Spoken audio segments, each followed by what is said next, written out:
La cigarette, mémoire de solitude, dispositif pour violon, interprété par Constance Ronzati. Une pièce de Colin Roche, l'une des 13 œuvres de 3 minutes commandées par Marc Monet à l'occasion du 30e anniversaire du Printemps des Arts de Monte-Carlo.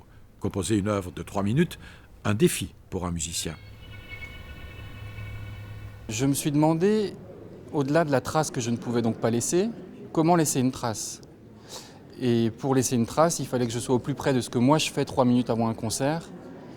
Et en fait, la plupart du temps, je vais fumer une cigarette très vite, un peu compulsivement, stressé par ce qui va se passer. Et je me suis rendu compte, en travaillant sur cette idée que donc, j'écrirais sur la cigarette et que ce serait une pièce pour violon, que finalement, le sujet était absolument ce qu'il devait être. C'est-à-dire que le violon, en lui-même, et son violoniste, comportent l'idée de la cigarette. La colophane qui se dépose sur l'instrument, parce que c'est ce qui fait le frottement entre la corde et le crin de l'archet, se dépose, crée une petite fumée, et c'est un dépôt qui est nocif. Exactement comme quand on fume une cigarette.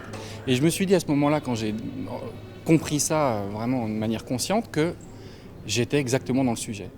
Donc fumer rapidement une cigarette, c'est comme jouer rapidement du violon de manière très virtuose et de faire éclater toutes les composants qui font le frottement de l'instrument. C'est donc une pièce très virtuose, mais avec un dispositif, lequel ? Alors, le dispositif, c'est en fait le fait que la pièce n'est pas tellement musicale, mais la trace fait que c'est un dispositif. C'est-à-dire qu'il fallait laisser une trace, et je me suis dit qu'on allait créer une sorte de petit cendrier sur le violon, sur lequel se déposerait la colophane, et qu'à chaque fois que la pièce serait jouée, je garderais le cendrier de l'œuvre. Et c'est ça le dispositif pour violon.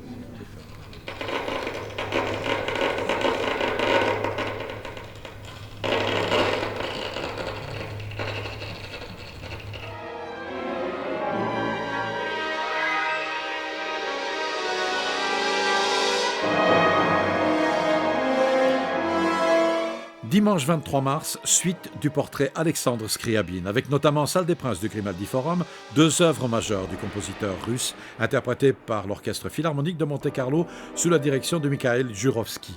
Le poème de l'extase et Prométhée, le poème du feu, avec François-Frédéric Guy au piano. Les deux sont 2 chefs-d'œuvre qui se succèdent. Et dans Prométhée, ce qui est extraordinaire, c'est qu'il y a un orgue de lumière, qui est donc un dispositif lumineux, qui va envoyer des faisceaux lumineux correspondant aux harmonies et à la tonalité générale de l'œuvre. Donc du vivant de Scriabine, ça n'avait pas été réalisé, en tout cas pas pour la première exécution à Moscou. On n'avait pas pu le faire. Il y a eu quelques exécutions qui ont été faites au XXe siècle, mais c'est quelque chose d'absolument rare. C'est un événement ce soir auquel moi je suis personnellement très contente d'assister.